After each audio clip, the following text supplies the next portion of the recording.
What's up everyone, it's Tony G23 here again on F1 2013. It will be a double upload this week because last week I didn't upload because the file had corrupted, so I've had to re-record again, which was a pain.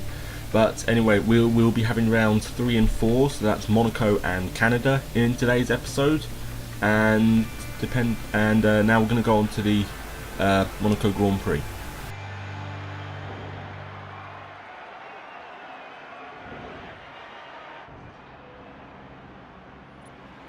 So here we are in the garage at Monaco.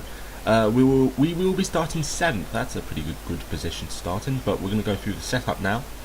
Just pause at certain points on the screen if you want to pause on the setup, but if you want to take a look at the setup, you're more than welcome to. But anyway, here we are on the grid. So Michael Schumacher on pole position, Alain Prost in 5th position and us in 7th, which is I think that's the highest grid position we've been in this season. So here we are on the Principality of Monaco. Michael Schumacher is determined to make a good start. You can see where his front wheels are pointing. The top 3 seem to want to make a good start, but anyway, we are now underway. A lot of dust getting kicked up there, but heading towards the first corner now. Zandvoort cut back on board. Hand of Rage making an appearance there.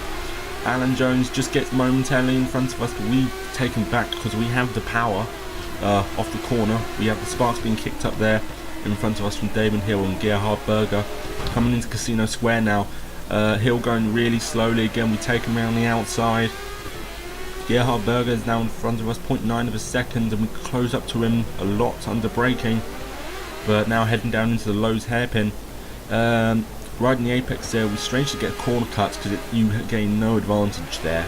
Well, apparently the game thinks I did, but you don't really, which is really weird. But coming into the tunnel section now, one of my favourite parts of the entire F1 calendar. It's lovely.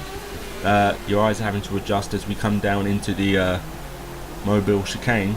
I'm not sure what the correct name is. Gerhard Berger went wide, but he shuts the door on us. We're now running side by side, coming into the back, and at this point my recording software completely gives up, so I find the so I kind of did a flashback there, but yeah, I had to do a flashback because, well, I missed quite a bit. You would have missed quite a bit, but we had a few cars off there, both Williams's and Emerson Fittipaldi. We've now got 6 runners, and I think that Michael Schumacher is. We passed Michael Schumacher.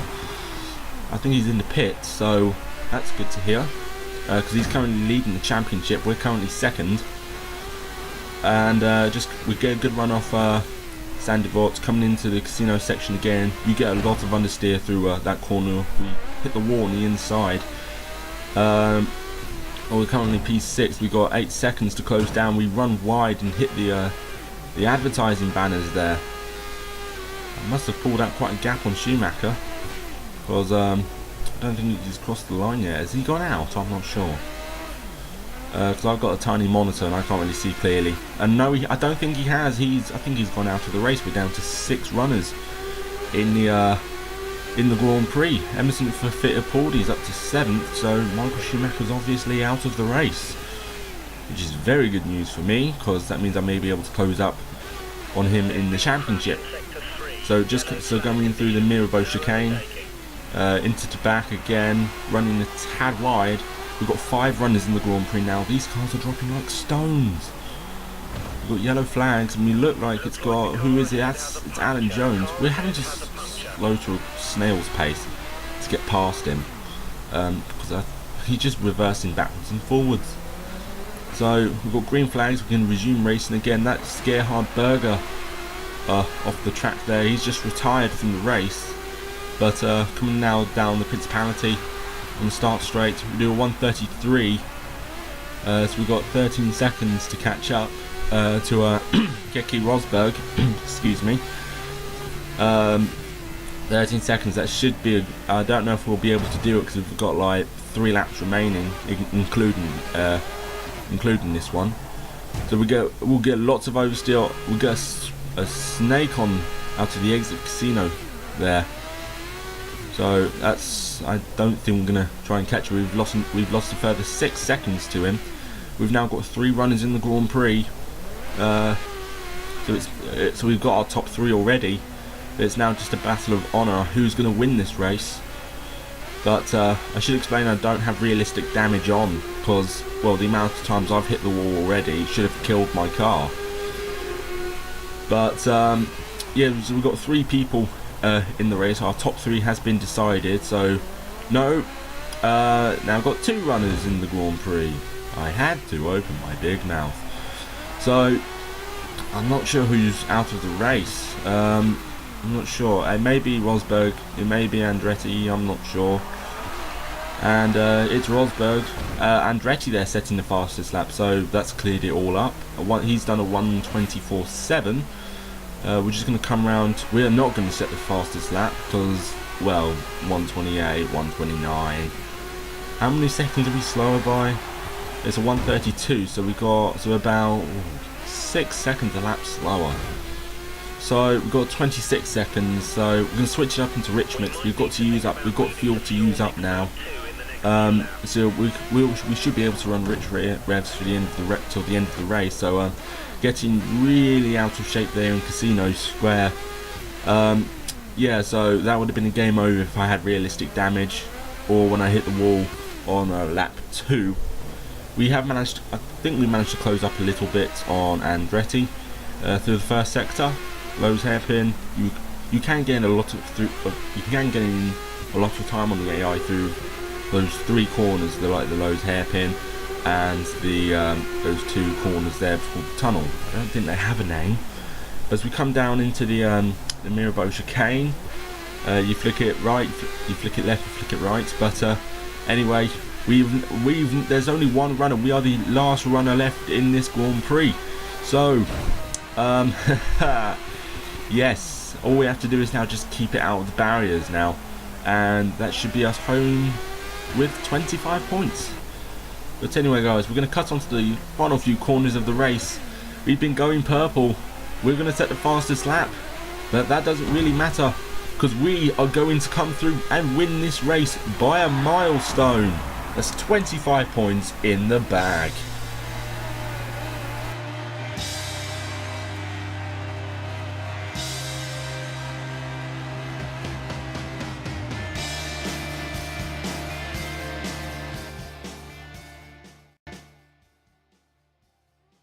So there we have it guys, the Monaco Grand Prix. We come home in first place, getting that 25 points in the bag for our championship hopes. Michael Schumacher came 8th, so that's 4 points. So if I think we have retaken the championship lead from him. Our teammate there in 6th position, so not the greatest day for him. I hope he can do better in the following couple of races, but in the Drivers' Championship, yes, we have retaken the lead, but it's only by a very slim margin. It's like single point figures. It's like, I can't see, it's like 5 or 3 points because I've got a tiny screen to look at while recording. But yeah, so I hope we can pull out the gap on Michael Schumacher a little more over the coming few races. In the Constructors' Championship, we've retaken the lead from Ferrari again, so this is going to turn into a bit of a momentous scrap for this season. But anyway guys, it will be a double upload, so let's go get on to Canada.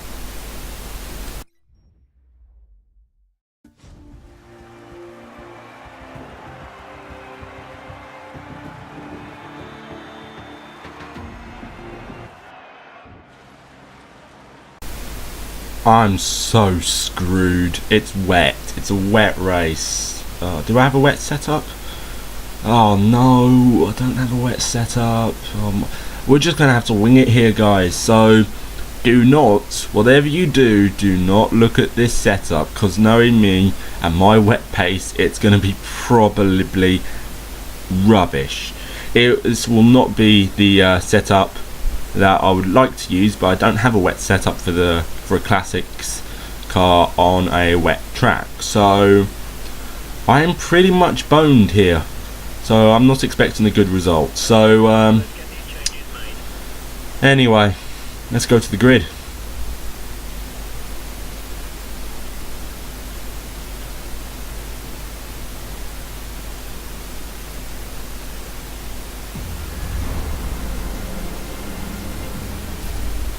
Why is he always on pole position? Why is Michael Schumacher always on pole position? Our teammate there, Alain Prost, in 5th and us in 8th, so we're one spot down from our previous starting grid. But anyways, guys, it's Canada, it's wet, and we're in 80s cars, and this is an Into the Barrier video. But anyway, guys, we've made a decent start. We've slotted down to 9th place. Well, when I say decent, we've gone down to 10th. We got off to an absolutely terrible start. So oh Jesus, Alan Jones just trying to force his way through us there on the inside, and worked for him. We had to steer out of it, and unfortunately that's put us back down to 10th. But we get a massive amount of oversteer. The car is snaking under braking. Oh dear. I should also say that prior to recording this, I've done loads of R Factor, so I've had no more experience, so I am as rusted as an 18th century coin found in the bottom of the Atlantic. So it's not going to be very good driving style. So couple that to an untested setup. I'm predicting last. But anyways, we won't try and come last. We're going to try and soldier on through the rain and the fog and all the rain spatters on the camera. So problems. Canada in the wet is can be quite difficult because the track as we go. Oh my god, we've missed the apex there by about 50 light years. And yes, the light year is a unit of distance, not time, George Lucas. But it's actually a parsec. Yeah, a parsec is a unit of distance, not time. Anyway, we've so just coming through the chicane now, narrowly missing out on the wall of champions, but we muck it up just after, and oh dear. Why has my life gone so wrong? That's basically what I'm just singing to myself in the cockpit, in the driver's seat. Why has my life gone so wrong? But yeah, so we've got like 20 or so seconds to cut down. We're gonna cut now to lap 2. We missed the apex by a lot there. Again, we have managed to close down to 17 seconds, but not really much went on through that sector. So we're going to come down this long back straight, can get up to 200 or so miles an hour with no wings and in the dry. We're going to switch it up into rich mix. We've got +1 lap, so that's quite risky, doing it on lap 2. But curb hopping there, crashing into the wall on the outside. Was that the wall of champions? I don't know, but it finally did bite us.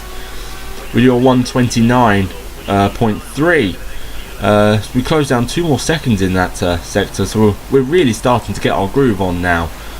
And that was the fastest lap of the race, so that's really good. That's great to hear. I've got to finish this recording before. I hope my voice holds up before I finish recording. I hope it holds up. I hope it holds. So as we get, oh my god, oh. That's a new line through that corner. That's a really nice new line. I don't recommend it, but that's a nice new line through that corner.